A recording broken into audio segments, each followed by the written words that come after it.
Again, this is Dr. Audrea Winbush Lott, and I'm here ready to let's dive into an episode of Keeping It Real with Dr. A.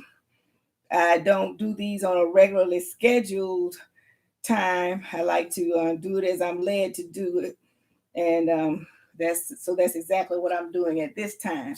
Keeping it real with Dr. A, and our topic today is frontline soldier. So if you know that you are a frontline soldier, I need you to pull your chair up. I need you to lean in, and I need you to stretch your expectation to the point that you have decided that you are not going to leave this session without getting the encouragement that you need, because you know there must be something going on, that you're experiencing some of the challenges that you are, and sometimes even some of the frustrations that you're experiencing, and you need to think it not strange that you're going through these things, because if you are a frontline soldier, guess what? Stuff is coming your way, and it's coming your way with a vengeance. But we don't get alarmed, we don't get upset, we don't get discouraged by it or about it, because we know this too shall pass, and it goes with the territory. Once we realize that it goes with the territory, that sheds a whole new light on everything. It gives us a whole different perspective concerning what we're dealing with, and we look at it as a challenge and not as a curse, so to speak. So right now I am signing on some other streams while we wait. Please make sure that you're spreading the word that Dr. A is in the house, and we are keeping it real with Dr. A, and we are going to discuss the topic of frontline soldiers. Let's see. Yeah, I'm going on live with Periscope. Still do Periscope every once in a while. I'm gonna go live with Instagram. I'm live on Facebook Live, and of course, I'm here on YouTube Live. So we are keeping it real with Dr. A, keeping it real with Dr. A, because we know we have something that we need to discuss this day. All right.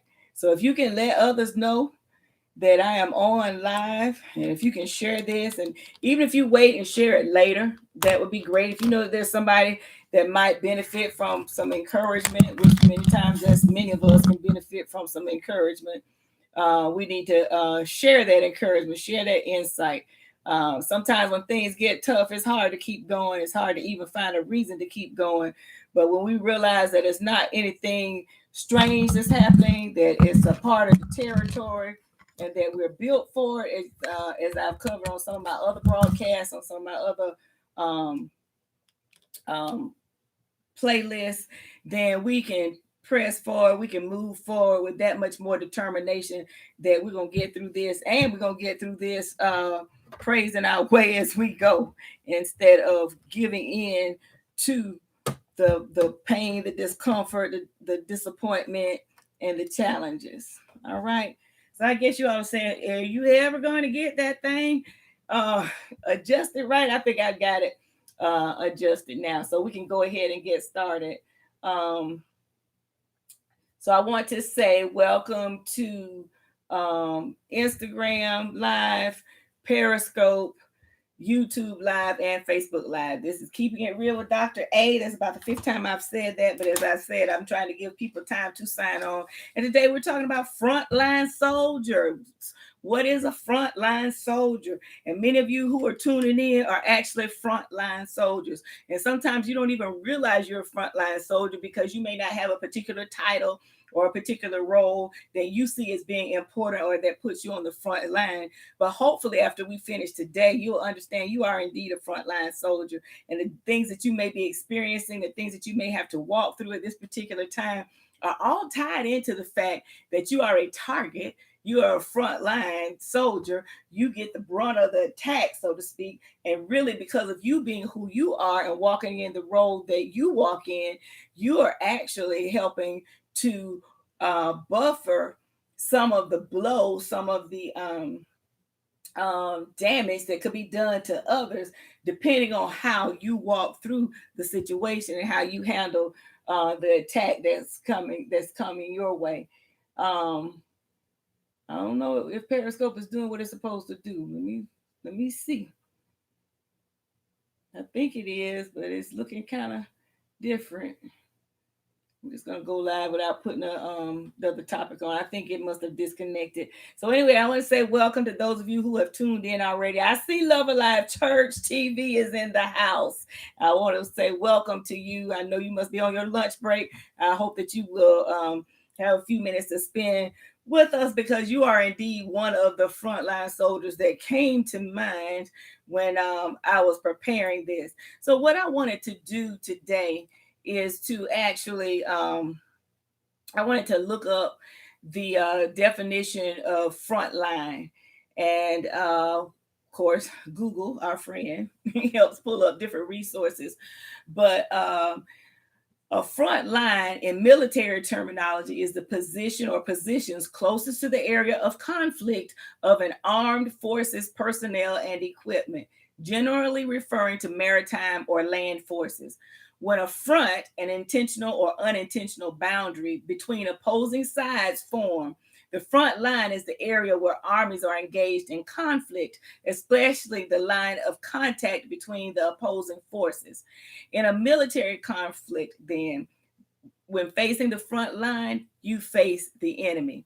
So I've never been in the military, and I know that I have at least one person that's tuned in today that could school me on the military terminology and give me a much better understanding and a clearer picture than that I'm able to glean from what I'm able to find here online. But the picture that I wanted to paint for all of us is that the front line is the one that's facing the enemy. The front line is the one that is at the forefront of the attack.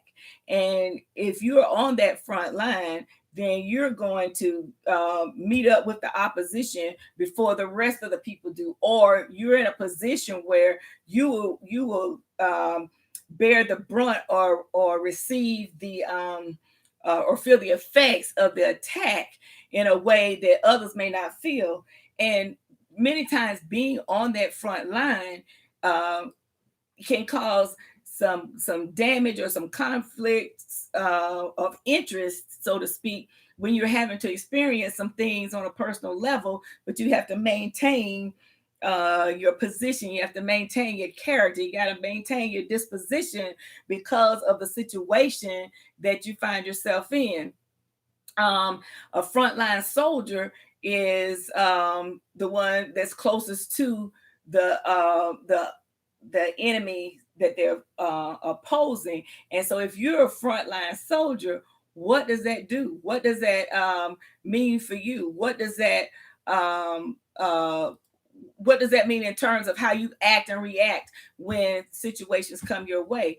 Many times we don't even realize that we're frontline soldiers, because as I began to think about this particular topic, I reflected back on my life, and I thought, there were so many times that I was experiencing certain things, and I had to govern my actions and reactions, and what I said, what I didn't say. I had to really weigh those things to make sure that I wasn't a negative influence on other people. I had to be careful about who I was able to discuss those things with, or to vent to, or to seek wisdom from, based on the fact that I found myself in a position of being a frontline soldier.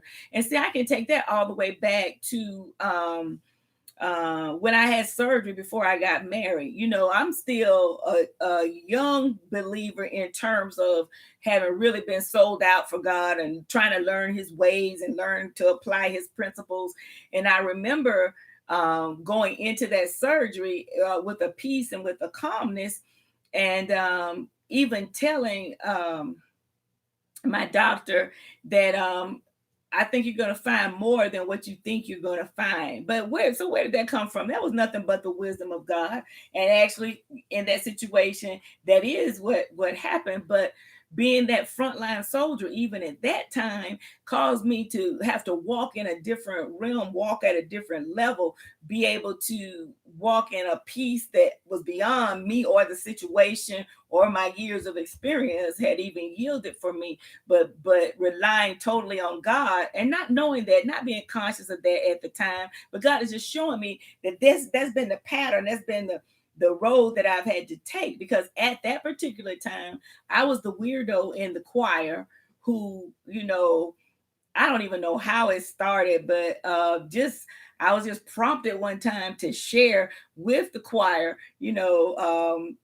something about the songs we were singing, and I was asking, do you really listen to the words that we're singing? Do you really know what you're singing about? Have you really received what we're singing about? So I was the weirdo in the choir. I didn't have a title, I didn't have anything. I just had a love and a passion that was growing for God.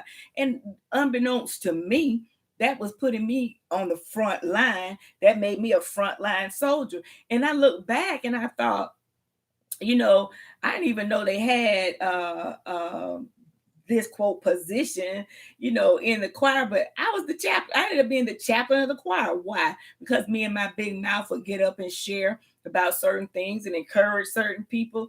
I mean, encourage the choir and have them, really think about what they're talking about, what they're talking about through song, and making sure they've experienced it themselves. So I ended up putting myself on the front line. So then I ended up standing out from everybody else. And so what happens in situations like that, then whether you want it to happen or not, or whether you realize it or not, more is expected of you. You become that person that is a person of faith. You become that person who,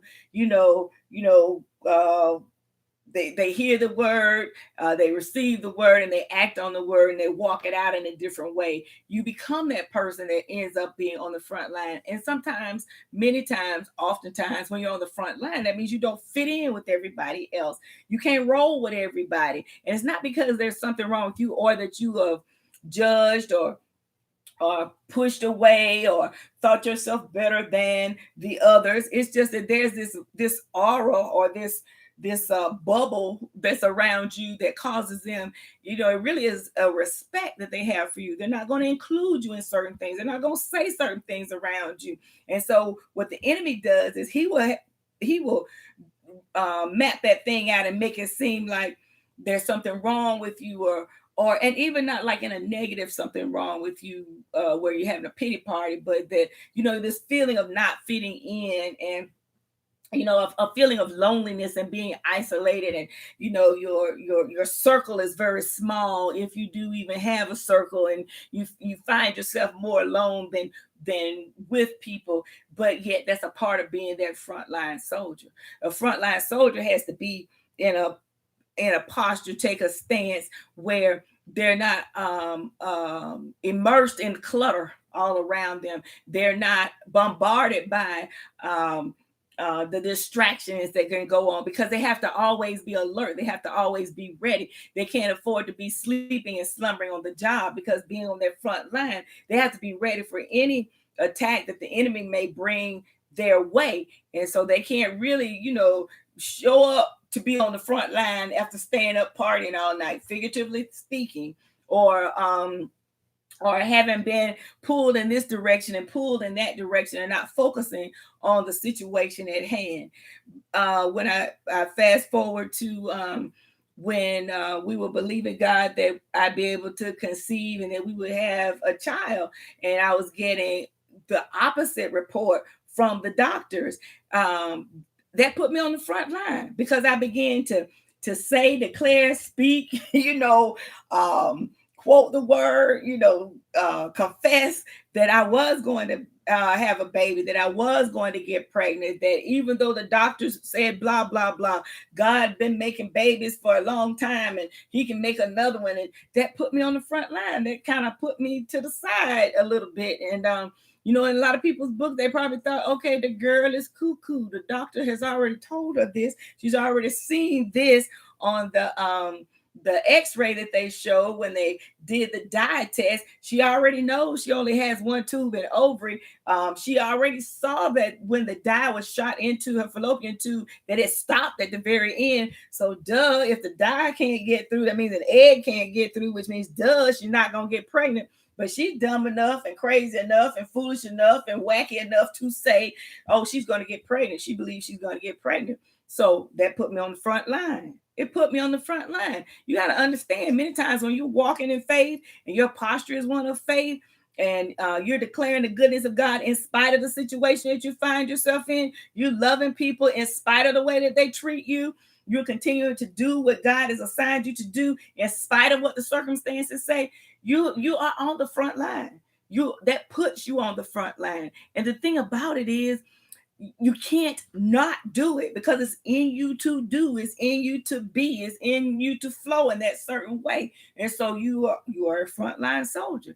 Then, I found my husband and I found ourselves from the time we first got married. And with me, it was even prior to that. I was working with families and working with teens and working with situations where families were going through struggles. It'd be some family crisis going on, or some calamity that would be going on. People would find me, people that I didn't even know, would hear about me and then come to me and ask, can I help them with their team? Would I work with their team? Would I help them get through this situation? Or I remember walking people through situations when their children might have been incarcerated, or the children might have been in trouble as a juvenile. And then, or situation I remember where one of my closest friends, son, got into some serious trouble and she was devastated. And I remember us walking that family through that. I was on the front line, right? I was doing what I was called to do. But walking up, stepping up and doing that and being on that front line, that makes you vulnerable. That makes you an open target. That means that and I don't say this as a thing of trying to get an enemy any props or any credit, or even to instill any fear or cause anybody to want to, well, yeah, maybe I need to backpedal and not be so vocal or so show myself so strong in my faith. But it put us on the front line to where a lot of times I'll say life happens, things just happen because life happens. And sometimes things happen because the enemy strategically aims a weapon at us, to try to take us out. And sometimes things happen as a result of the decisions that other people related to us or attached to us or linked to us in some way that they may make, and it actually has an impact on us. And as a parent, there are times when we're impacted by decisions that our children have made, and we're getting not only the initial impact, but we get this residual stuff, that still trickles on down and may last even for years. But after all of those years of helping other kids, and I mean, my husband and I even worked part-time in when we lived in Atlanta. We worked part-time specifically working with at-risk kids. We were and we were actually targeting the elementary age kids, trying to do some prevention. It was a part of the prevention and intervention department of the DeKalb County school system. And we were blessed to be able to work with these kids and with these parents to help put some things in place so they can begin to make some better choices. And so because of that and being exposed to the different things that were out there, okay, we go overboard. And by overboard, I mean, we purposely make sure we exposed our children to certain things, try to encourage them and educate them to make the right choices and this, that, and the other. But again, because of what we did and how we did it, and the passion that we had, because it wasn't for the money, it was, I would have done it for free. It put us on the front line. So then guess what? Some of those same things hit my house. And when those things hit my house, what was I supposed to do? I'm a frontline soldier. I'm one who has walked other people through this stuff. I'm one who is always encouraging somebody else when they're faced in a situation such as this. So as a frontline soldier, guess what? You have to keep fighting. You have to keep marching. You have to keep forging ahead. You have to keep confessing, declaring, decreeing, and prophesying over your life, speaking life over your life in spite of what has hit you. That's what a frontline soldier does. A frontline soldier will see the attack coming. A frontline soldier will see the enemy having taken position and starting to launch his weapons towards you. But that frontline soldier doesn't just cower down. That frontline soldier realizes what he or she is armed with, and they take up their arms and they fight back. So that what do you do as a frontline soldier when the attack comes your way? You find that word that you need to encourage yourself. You find those scriptures. You find those encouraging messages that maybe you had heard, or it might be one that you actually preached yourself. You find what you need to do to keep yourself fortified, to keep your ammo up, to keep yourself armed and ready so that you can strategically fight back in spite of the situation, in spite of the circumstances. And you have to know within yourself that all is well, because the enemy will come and try to whisper certain things in your ear and have you think that you've missed it, that you must have done something wrong, or if you were doing this right, then these people wouldn't have gone over here, or these people wouldn't be saying that, because the attack comes different ways. I specifically was talking about a family situation, several family situations that I can think of, but other times it's been just other situations, just because of being who you are and whose you are and carrying that light of God in you, on you, that shines through you. You set yourself up to be attacked, and but you're built for this. I did a broadcast the other day on one of my other playlists, and the title of it is "You're Built for This." We are built for this because God knew what we were going to face. He knew who was going to say what. He knew what decisions were going to be made. He knew what choices were going to be made. He knew what the repercussion would be and how it would affect us. But yet he says, we're built for this. We're ready for this. We can handle this. We got this. And the only reason we have this, the only reason we got this is because of him. So being that frontline soldier in our situation, it meant putting one foot in front of the other in spite of what had happened. It meant moving forward, even though the people that you thought were going to be there to encourage you, the people who thought were going to be there to help you hold up your arms so you could win the battle, were some of the very people who were passing judgment on you, who were discounting your worth, or discounting your effectiveness, discounting your faith walk, rather than understanding that it's because of the faith walk, because of the worth, because of the value, because of the gift that was within us, and the grace that rested upon us, that the attack was coming. What you have to understand is when the attack comes, it's because the enemy's trying to take you out. Why is a front line attacked by the enemy? Because the enemy wants to take the front line out. Because the enemy understands if you take the front line out, you got everybody. So you have to understand that this is what you're dealing with is not what you think it is. You're on the front line. The enemy needs to take the front line out so he can infiltrate, right? So you're going to bear the brunt of a lot of those things, but God gives you what you need, so that there will indeed be a buffer there. You will always have an answer. You will always have what you need already within you, because he's already given us everything that pertains unto life and godliness. You'll already you'll know that God is already there before you get there, and that he's provided for you and giving you everything that you need in that particular situation. So what is your job? What is the job that you need to do? You need to just step on up, step in place, and do what you need to do, because he's right there with you. So that for us was one of the hardest lessons that we had to learn, that you talk about feeling alone, isolated, abandoned. I started to say misunderstood, but it was like no attempt was even made to understand. So it wasn't even a misunderstanding, where you see people were afraid to talk to us, and so then the enemy will have you start to wonder what they think, and wonder why they're not, and wonder, you just feel like you've been dumped, like you just been cast aside, that you've been kicked to the curb. But it was in those times, and this is our nugget. This is our nugget that we have to get, y'all. It's in those times, it's in those seasons that we actually end up stretching and growing and becoming more assured of who we are and whose we are, and developing muscles that we didn't even know we had, and becoming even more strong and more determined that we're going to walk this thing out victoriously, not just this situation in which we're finding our opportunity to build more muscle, but in all of the situations to come. We will be like David, who, when he faced Goliath, he was able to say, I've killed the lion, I've killed the bear. So what is this uncircumcised Philistine?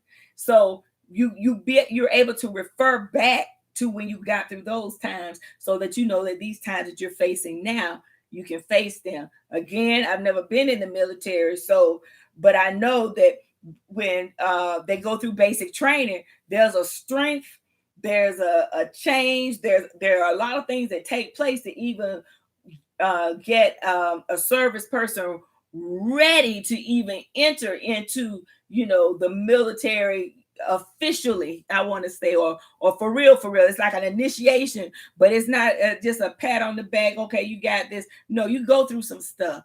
You make it through challenges and things that you never thought you would be able to make it through. That's a part of strengthening them. And then when they go from one phase to the next, they're strengthened, they grow. Each experience helps them. Okay, frontline soldiers, that's where we are. That's what we do. So it may be family situations, it may be relationship situations, it may be because of leadership positions that you hold, it may be because you're the brightest light in the office at work, that puts you on the front line, which means that you're this beacon of light, and because you're not going to put it under a bushel, you're not going to hide it, because you don't want to discredit Jesus and his goodness and the things that he's put into you. You let your light shine, and sometimes you're letting your light shine and you haven't even opened your mouth. You haven't even reacted to anything anybody said. You're just being who you are, and God's goodness and grace is on you so heavily, and his favor is on you so heavily, that you're blinding everybody everywhere you go. You're trying to figure out why this coworker's coming against you, or this supervisor doesn't like you, or this situation is coming up, and all you've done is show up to do your work. Well, you just show up and do your work, but you're doing it with the attitude of Christ. You're being Christ-like in spite of what is happening to you. You're on the front line, so you're drawing the fire, the attack, the darts, the plans of destruction that the enemy has coming your way. So don't think that is something weird going on. You're a frontline soldier. I saw something yesterday, and when I tell you that my heart ached, because the person that I am, I don't care if I know you or don't know you, many times I'm moved with compassion, and I just step in and I'm like, I know you don't know me, but blah, blah, blah, blah, blah. But I wasn't led to take it that far yesterday, but I prayed at the time, and I've been praying ever since, because I was waiting for the first service to end so I can get into the second service. And I was walking, and all of a sudden I saw this teenager whip past me. And then I saw an adult coming after the teenager, and he would take her by the arm and tell her, come on and go with me. She would snatch away and, take a few more steps. He'd catch up with her again. She would snatch away, and then he was saying, get in here. And she was doing whatever she wanted to do. And my heart went out, because I knew what was happening right there in front of my eyes. There was a frontline soldier being attacked, not just by the rebellion and the attitude that this teenager was demonstrating, but the fact that it was being done publicly, the fact that there were other people who saw. Now, everybody probably didn't recognize who he was. They may or they may not have. But for some reason, the Lord allowed me to recognize who this person was.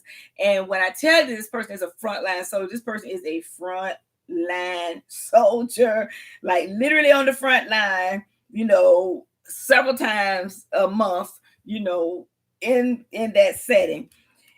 And that's when it really dropped in my spirit about, frontline soldier, the frontline soldier. The enemy tries to discredit the frontline soldier. The enemy tries to destroy the testimony of the frontline soldier.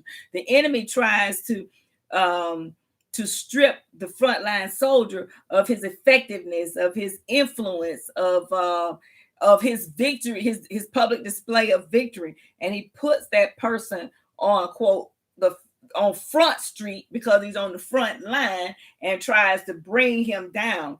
But I was determined then, and I am determined now, even as I'm speaking to you, that's not going to happen. I have covered that family in prayer. I've lifted that family up. I don't even know them well enough to walk up and hold a conversation, but I do know that my prayers work. And I do know the feeling of being on the front line with the spotlight on you, not for a good thing, but because of something that one of my children did, or something that my kids might have engaged in. I tell you, one of the most frustrating things for me was the fact that I have been drawn to work with children who have issues, young people who may fall through the crack. Some of them don't have the guidance at home. Some of them do, but they're just rebellious. And I have been very grateful that God has allowed me to have a voice in their lives and to be able to speak into their lives, and in many cases bring about change. And in a lot of cases, it's formed a lasting relationship with these children who are now grown. But I'm busy helping other kids, and I'm doing these same things with my own child. And I remember, when I had a child, it looked like graduation from high school was something that he just wasn't even concerned about. And the enemy would come at me with, embarrassment, shame, frustration, no matter what we did, what we said, who we got to help us intervene. It was like, it just was not going to happen. And I remember having to make up my mind that it did not matter what the enemy was trying to do. I still was going to be effective and anointed, appointed, equipped to do what I needed to do in the lives of others. And I had to understand that at some point, it becomes that other person's decision, and that there's some things that once they get to be a certain age, it's hard to get them to make that decision. Now, he eventually graduated from high school, but I remember, the having to bite the bullet, so to speak, and even, take him out of his regular school, bring him over to the alternative school with me, just so he would have the smaller class sizes and the potential, less of a potential to be distracted and possibly do better, at school. There were so many different things that we had done, and yet we were still getting, in our estimation, a big fat zero as far as results are concerned. But I had to back up and realize it's not about me. I can't do but so much. It's about me being on the front line. Anything the enemy can do to grab our credibility, to grab even the things that would bring us a sense of joy and excitement and ability to celebrate. So what happens when you're on the front line? Many times when you're on the front line, you get to see other people celebrating and posting about and experience. This is even before social media, so it wasn't about always seeing people posting, about the accomplishments of their children or whatever, but just, you're hearing they're doing this, and you're having to share in the joy that others are experiencing. So guess what? I got an opportunity to flex my muscles, to grow stronger, and celebrate with friends and coworkers when their children made certain accomplishments, when they graduated from high school, when they got scholarships to college, when they graduated from college, when they, got certain awards and accolades and things like that. I got a chance to grow in that area. I wouldn't be as strong and as sincere in that area had I not had to stretch during a time where I wanted to be. And they say it's a myth what we talk about, the ostrich hiding his head in the sand, and he's actually putting his head down there to do something else. I don't know if it's to rearrange the egg or something. But anyway, the proverbial sticking my head in the sand, I couldn't do that. I had to stand up and be strong. I had to learn how to celebrate sincerely, from a level of sincerity. And a lot of times it was an act of faith. But by the time I got to this point in my life, I had already had some backstories to allow me to start to find, discover, and exercise those muscles at many different junctures in my life along the way. So that when I got here, I was already, of that mode. I was already familiar with it. You remember I mentioned something to you earlier about um,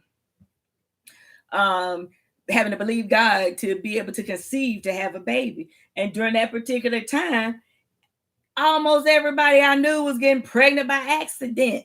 Some were married, some weren't. Some wanted children, some didn't.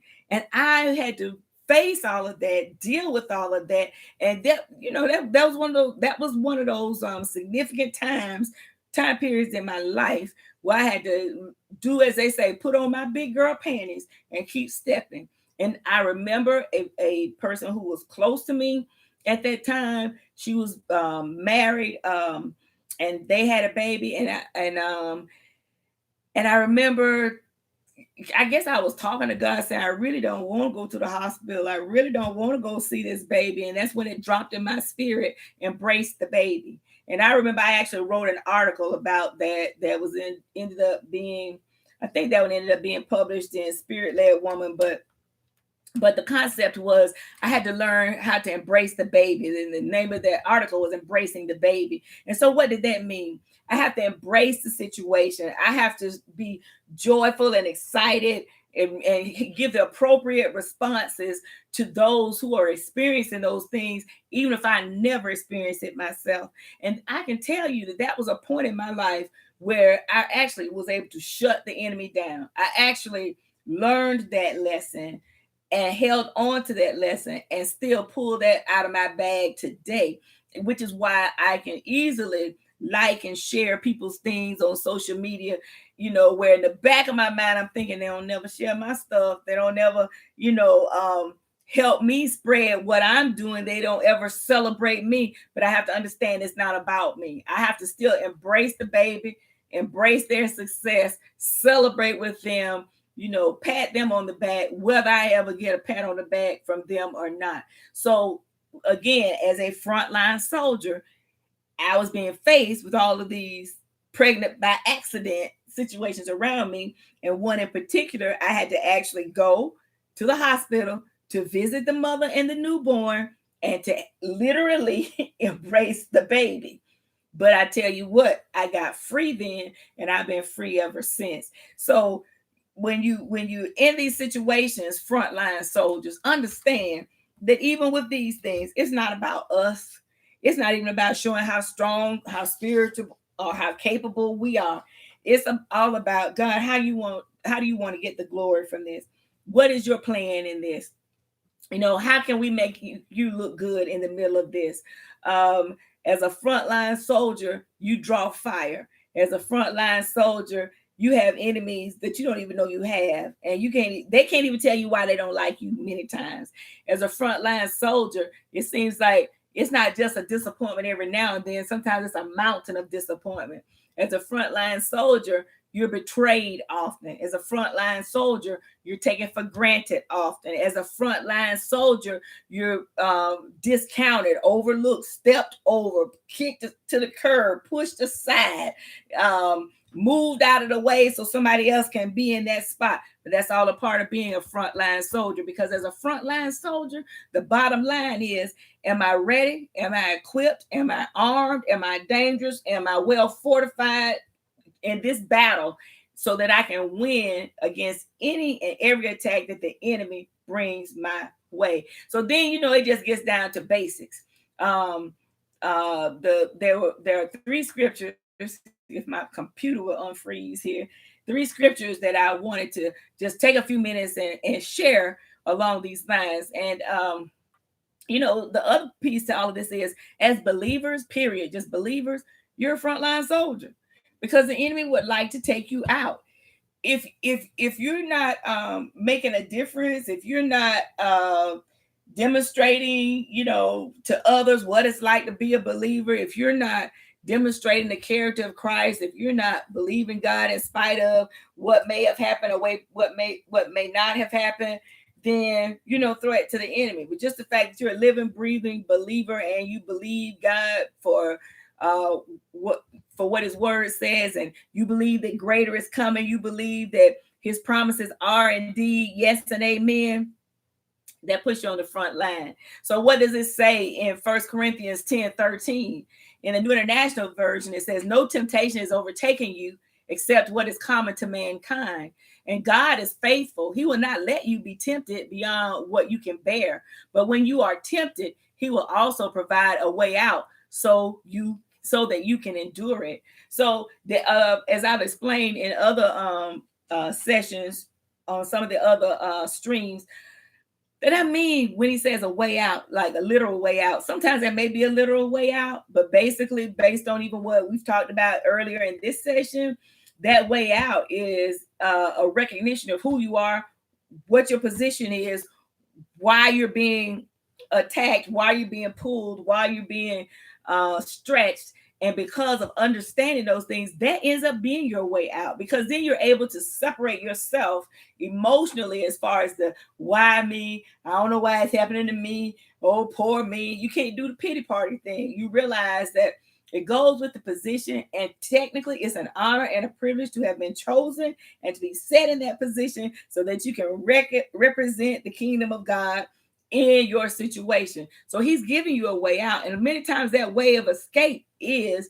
reflecting on his word, reflecting on how he's brought you through before, looking forward to it being over, speaking life to a dead situation, standing up and standing in and walking in the authority that God has given you, instead of just taking your beating like this. No, stand up and be who he said you are. Stand up and walk in that authority that he's given you. He said, all power has been given unto me in heaven and in earth. And he turned around and gave it to us before he ascended. He gave it to the disciples, and then it's been passed on to us. So when you know who you are and whose you are, then you're going to fight like a frontline soldier. You're not going to cower down and be a wimp, and you're not going to cower down in fear. You're not going to cower down in defeat. In the Message Bible, that same scripture says, no test or temptation that comes your way is beyond the course of what others had to face. All you need to remember is that God will never let you down. He'll never let you be pushed past your limit. He'll always be there to help you come through it. So see, that even that particular version gives a different take on it, because it says he'll always be there to help you get through it. That's your escape, getting through it. And really, basically, the Message Bible, a lot of times it will just slap us upside the head, because it's really saying no test or temptation that comes your way is beyond the course of what others have had to face. So you know how the old folks would tell us, you ain't the first and you ain't gonna be the last. Like, get over it. Get over it. It's happening to you, which means it's already happened to somebody else. You're not the first one. You won't be the last. What you need to do is remember who you are and whose you are, because it says all you need to remember is that God will never let you down. He'll never let you be pushed past your limit. He knows what's in you. He knows what pushes your buttons, and he knows what triggers certain things. He knows that in this situation, what your weak spots are, what your vulnerabilities are, but you have to trust him. And then it says he'll always be there to help you come through it. So even in the middle of it, as bad as it is, as much as I don't want it to be there, as much as it's getting on my nerves, as much as it's grieving me, as much as it's causing me to feel some kind of way, I have to realize that I can still ask him for help. Just because I'm a frontline soldier, just because I'm experienced in walking through trials and temptations, just because this is the first challenge that I have ever had in my life, doesn't mean that I'm going to just be able to make it through just singing hallelujah all the way through. I might have to ask him, Lord, help me. I know you're here to help me make it through. Declare what you know, say what you know, in terms of knowing that he is there to help you, that he is there to get you through it. Just get, it's almost like in the Message version saying, get over yourself. You know, you good. You ought to know that by now. You're not the first one. You're not the last. What does Ecclesiastes tell us? There's nothing new under the sun. So even the things that I might have shared with you about my situation, and by the way, my son eventually did get his GED.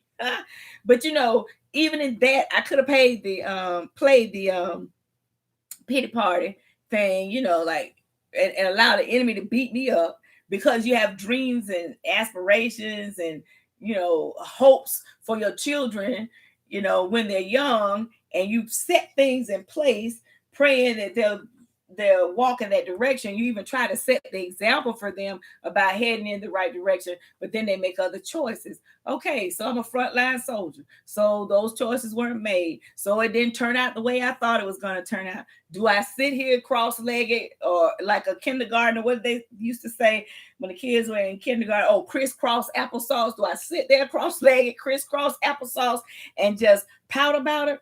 Or do I take it as, another lesson learned about enduring the journey, realizing I'm not the first and I won't be the last. No point in me having a pity party. It's not above anything that I can deal with. God is right here with me to help me through it. And really, I didn't need to be a big baby about it in the first place. He's there. He already knew. He was there before I got there, and he's walking me through it. And it was like, on to the next thing. Next. That's part of being a frontline soldier. Then we look at James chapter 1, verses 2 and 3. And it talks about trials and temptations.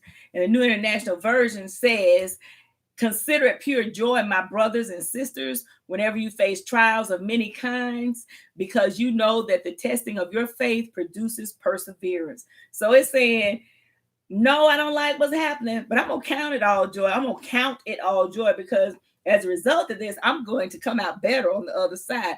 As I said earlier, I'm going to be stronger.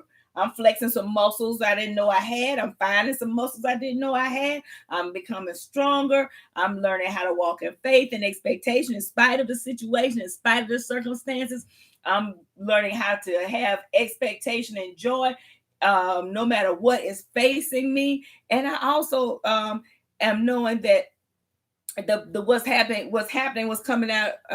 What will happen when I come out on the other side is I'm learning how to endure. I'm learning how to persevere. I'm learning how to endure hardness as a good soldier. I'm learning how to come through this tried, but come out as pure gold. I'm learning how to come out and not even come out of that fire and not smell like smoke and not have a hair singed on my head. So even though it's a trying situation, even though it's not a happy situation, I still get good results because of the posture that I choose to take, the stance that I choose to take, and the realization that I'm armed for this battle. I'm ready for this because I'm a frontline soldier. And the Message Bible, they actually did verses 2 through 4, and it's talking. Their subtitle is "Faith Under Pressure." Consider it a sheer gift, friends, when tests and challenges come at you from all sides. That happens on the front line sometimes. The battle, just strategists may expect the enemy to come from one direction, but then he may be so shrewd, he's launched an attack coming from many directions at the same time. And it feels like everything that could go wrong is going wrong. It feels like nothing is going right. It feels like there's nothing you can do to change it. But the word says, consider it a sheer gift, friends, when tests and challenges come at you from all sides. You know that under pressure, your faith life is forced into the open and shows its true colors. So don't try to get out of anything prematurely. Let it do its work so you can become mature and well-developed, not deficient in any way. It's an example of the script being flipped on the enemy. You're flipping the script on the enemy when you have the right mindset and take the right posture, the right stance, taking inventory of all of your arsenal, your ammunition, your training, and taking your position as a frontline soldier when you're in the midst of these situations. Because in the middle of it, again, I'm coming out. I will be more mature. My faith will be more developed. I'll learn how to be patient. My faith life is being forced in the open because this is what happens. When you're squeezed, what is in you comes out of you. So what comes out of you when you're squeezed? Is it complaining? Is it becoming cynical? Is it criticism? Is it blaming? Are these are the things that are resulting from your situation that you find yourself in? Or is your faith life being put on open display, where no matter what you're hit with, no matter how bad it hurts, you know enough to be transparent? I'm not saying be that fake phony faith type stuff. No, it hurts. Yes, I'm crying. Yes, I'm disappointed. Yes, I'm angry. Yes, I'm upset. Yes, I'm feeling some kind of way. But because we want to be like David. David would list all those things that were wrong. He would say, but I know you're going to deliver me. But yet will I praise thee. But God, I know you're bigger than all this. You're honest about it. And I guess that's the clarification that I need to make. Yes, I had to make sure I was saying, speaking, declaring, decreeing the right things as I was believing God to conceive, to have that baby. But at the same time, I still had to acknowledge the fact that that month after month, I was disappointed because I had evidence that what I had been praying for had not come to pass yet. So you still have to be honest, but you still have to have a balance. And again, we have to be like David. We can talk about what the facts are, but then we got to make sure that we talk about what the truth is. So the Message Bible says that under pressure, your faith life is forced into the open and shows its true colors. So that means that for some of us, we got to step up our game, and we have to make sure we're feeding ourselves the right things so that we can be well fortified and well nourished and have taken in the right nutrients, so that when we're on that front line, we won't experience the fatigue. We won't experience the tiredness or wearing out, where we should be strong. We have to make sure that we're preparing ourselves, because we never know when the attack will come. That's why I can't afford to be complacent. That's why I can't afford to step back and chill for an extended period of time, because I never know when the attack is going to come, and I need to be ready. I can't wait until I'm right up on the situation, then start trying to find scriptures that will apply to it, or call somebody and ask them to pray. I have to have been taking in those scriptures, taking in that word, declaring that word over myself, over that situation, so that when faced with the situation, I have everything in place that I need to have in place in order to endure that hardness like a good soldier. All right, so now one last scripture. Let's look at 1 Peter 4:12.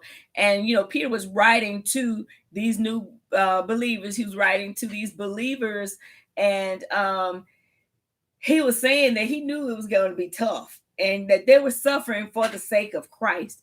And many times it is wrapped up in a package that says, oh, this is happening to you because you believe God. But when life happens, depending on our response, we can either shut the door to the enemy, or we can open the door wide for the enemy to come in and to wreak havoc in us, in our prayer life, in our faith life, and in our situation. So I have to make sure that I have set the right atmosphere for faith to be in operation, and not leave an opening for the enemy to step in and to sneak in his little cohorts with him. 1 Peter 4:12 NIV says, dear friends, do not be surprised at the fiery ordeal that has come on you to test you, as though something strange were happening to you. Now he's writing this just to ordinary believers, but guess what? What did we say earlier? Believers are frontline soldiers. You have to understand, those of us of African American heritage who might have grown up in traditional denominational settings and pulling back on some of the old songs that were prevalent. Well, I know I'm older than a lot of you who are watching, but some of you in my age group, I'm a soldier in the army of the Lord, or I'm on the battlefield for my Lord. That concept of being that soldier in the Lord's army, that is a real concept pulled from scripture. So you can't think it's strange that a soldier ain't going to be in battle. that a soldier has found himself in battle. He's going to be in battle. You're going to be in battle. You're going to have opportunities everywhere you turn to believe or not believe, to walk in faith or to walk, in doubt, to complain or to praise, to give in to defeat or to stand up and declare the victory, even when it looks like defeat all around you. Frontline soldier, frontline soldier, frontline soldier, frontline soldier. We are frontline soldiers. In the Message Bible, it actually links verses 12 and 13 together of 1 Peter 4. And the subtitle says, "Glory just around the corner." It says, "Friends, when life gets really difficult, don't jump to that conclusion that God isn't on the job. Instead, be glad that you are in the very thick of what Christ experienced. This is a spiritual refining process with glory just around the corner." You got to believe that. You have the opportunity, especially when it's something that's obvious and people are looking at you and they're wondering, how are you going to respond? Are you really all that you say you are? What are you going to say about that? They talked about you, or you did all of this for them and now they turned their back and they've gone the other way. They're looking to see what your reaction is going to be. They're looking, and what you don't understand is you are a lesson in action for them. You are a real life lesson that they can look at so that they can take notes and they'll know what to do when they're faced in that situation. Remember, what was the thing that Paul said?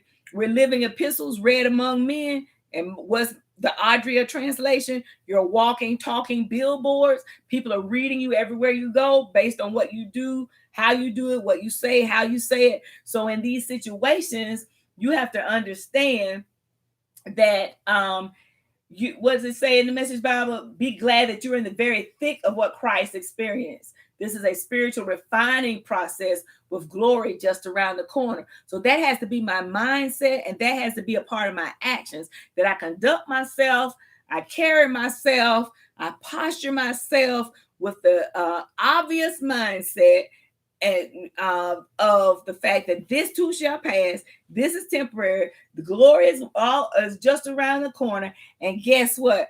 I'm in the very thick of what Christ experienced. And that's another way. That's a nice way of saying, get over it.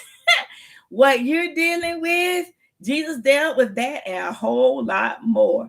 The persecution you're experiencing now, it pales in comparison to what Jesus went through. Why are you tripping over this? You've got an example. All you got to do is open up your word and review all of the ways that Jesus responded, the things that Jesus dealt with and how he responded, the things that Jesus dealt with and how he blessed those people anyway, or how he helped. Look, he had to withhold himself. He had to put much of himself in control and exercise self-control, because with the words of his mouth, he could have taken out his enemies. But guess what? God is letting us know you're not the first, you're not the last. My son Jesus went through it. You will make it. You will deal with this, because the sins of all mankind are not going to be placed on your back. You're not being betrayed to the degree that Jesus was betrayed. And we can remind ourselves, as we're told in Hebrews, that we have such a great high priest who was tempted in all points like as we are, yet without sin. So he knows what it feels like to be in the situation you find yourself in, frontline soldier. He knows what it's like to be attacked just because of who you are and whose you are, and that anointing that rests on you, frontline soldier. He knows what it's like to be betrayed for people who were with you, who were in your camp, to all of a sudden turn around, shake the dust off their feet, and keep on walking as if you had a plague or something like that. He knows that, frontline soldier. So pray like you believe that he knows that. Pray like you believe that he's seated at the right hand of the Father forever, making intercession for you. Pray like you believe that he knows exactly how you feel and he's talking to the Father about it. Pray in the Spirit so that the Holy Spirit can search all of those inward things and edify you within your spirit, so that you can make it through this with the discernment and with the poise and the character that is necessary in order to be that effective and efficient frontline soldier. So frontline soldiers, where you at? Y'all with me? You hear me? You with me? Are you encouraged? Stuff is going to happen. People are going to say things. Situations are not going to always turn out the way we want them to turn out. But guess what? God hasn't forgotten about us. In fact, God has equipped us and he's pushed us onto the front line. When you step up and you say yes, when you step up and you say you're going to represent, when you step up and you say that come hell or high water, I'm not going to deny who you are in my life. I'm going to love you and represent you. Then you need to expect these things to happen. But know that you're not in it by yourself. Know that it's not necessarily something that you've done wrong. Know that it's just because you're a frontline soldier. So with all of that being said, make sure that you are praying for those who are a part of your life, who are in an authority position in your life, in your church, on your job, in those different situations, but especially, the people within the church setting, those who have that responsibility of not only entering in themselves, but ushering the rest of us in. Keep them lifted. Keep them in your prayers. When I tell you that attacks are real, oh, they are real. They're real. And I remember a situation where I had been made aware of some news that was particularly devastating for me. And at that particular time, I knew that the stance in that particular environment that I served in was that, okay, well, we're going to need you to sit down until this passes. It's like stuff can't be going on that's jacked up in your life and you still trying to serve over here. And I remember that in just the few minutes after I found out that devastating news, I was prompted to send a message to the person in control or in authority and let them know that this is what has happened, but please don't take me off my post. Please let me continue to do what I need to do, because this is the way that I'm going to kick some major devil butt. So many times we like to withdraw and be quiet, don't talk about stuff, or just isolate ourselves until we can get ourselves together and these things will come to pass. But when you endure hardness as a good soldier, when you press on anyway, when you realize that you are faced with the opportunity for your faith life to be on full display, when you realize that because of what you're dealing with, you're coming out of it stronger, and when you understand that the situation that you find yourself in is an opportunity for you to pass the test for which you've been prepped over the course of your life, from situation to situation to situation to the situation you find yourself in now. When you understand all these things, oh, you be like, bring it. I got this. I got this. So make sure that unless God is leading you to pull back, to sit down, or to step aside for a season, you press forward with a vengeance. Because remember, the enemy comes to steal, to kill, and to destroy. Jesus came that we may have life and that more abundantly. It is amazing. Oh, I lost one of my streams. I don't know what happened. It said something about the connection.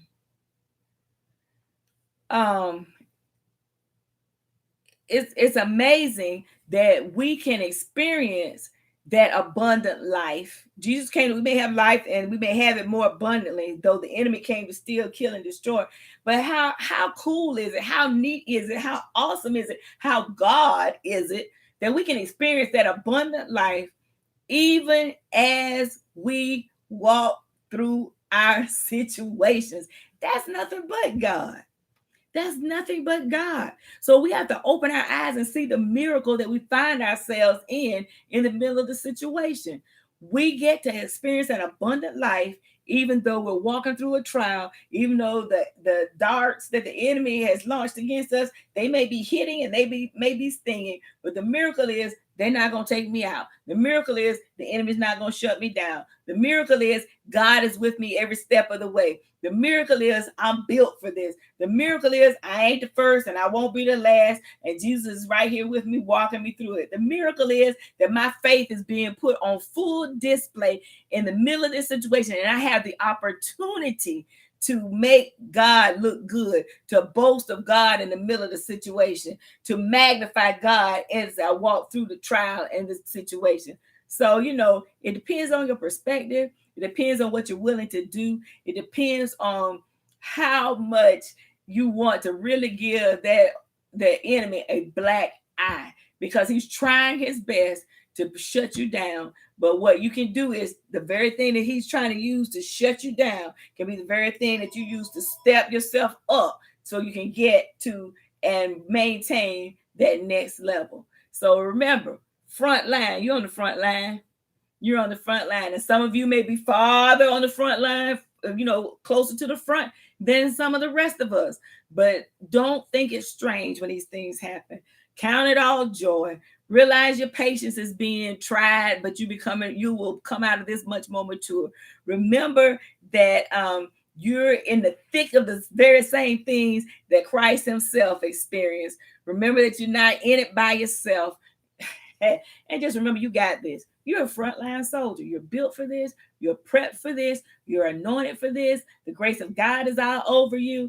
Favor has already gone before you and prepared a place. Jehovah Jireh has already seen in advance and put provision in place, and provision is right there when you get there. So do what you got to do, frontline soldier. Pray for those frontline soldiers that are in authority over you. Don't take it for granted, because they can give that great exhortation. They can do a beautiful job leading praise. They can bring that word like nobody else. They can prophesy like everybody, like everybody would like to be able to prophesy. Don't take it for granted that because you see the results of, or you see them walking in their giftings, that they're not dealing to. They're frontline soldiers. Pray for them. Pray for their families. Pray for every situation connected to them and concerning them. Pray for them like it's you. Sow those seeds that need to be sown into the lives of others so they'll come up in yours. And even as I close, as I said that, it brought me back to what I shared with you all earlier. My husband and I firmly believe that because of the seed that we have sown into the lives of other children and families, couples and situations, that even as we have walked through our own tough times, God's grace was upon us, and those seeds that we had sown were coming up. It was harvest time because we had sown the right seed. So make sure that you're sowing the right seed in somebody's life, even if it's not somebody that you interact with and speak to directly. Make sure you're sowing the right seed of prayer, sowing the right seed concerning them, speaking life over them, because you don't ever know when you're going to need a return on that harvest, on that seed sown.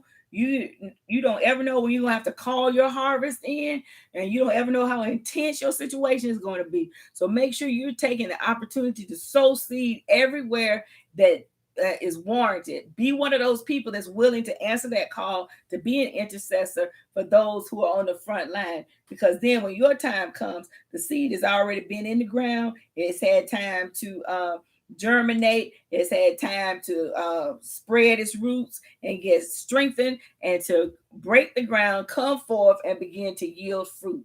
Amen. Amen. So I just want to thank you all for tuning in today. If you're just tuning in on Instagram, this is like round 2, because Instagram limits me to 1 hour, and I didn't realize my hour was up, so I've had to reconnect. So what I would like to encourage you to do is to go back and look at that first session that started roughly a little over an hour ago. But today's subject has been frontline soldier, and we have covered quite a few things. I pray that it's been a blessing to you. I pray that you're encouraged. I pray that you will be able to use what you've heard today to encourage someone else.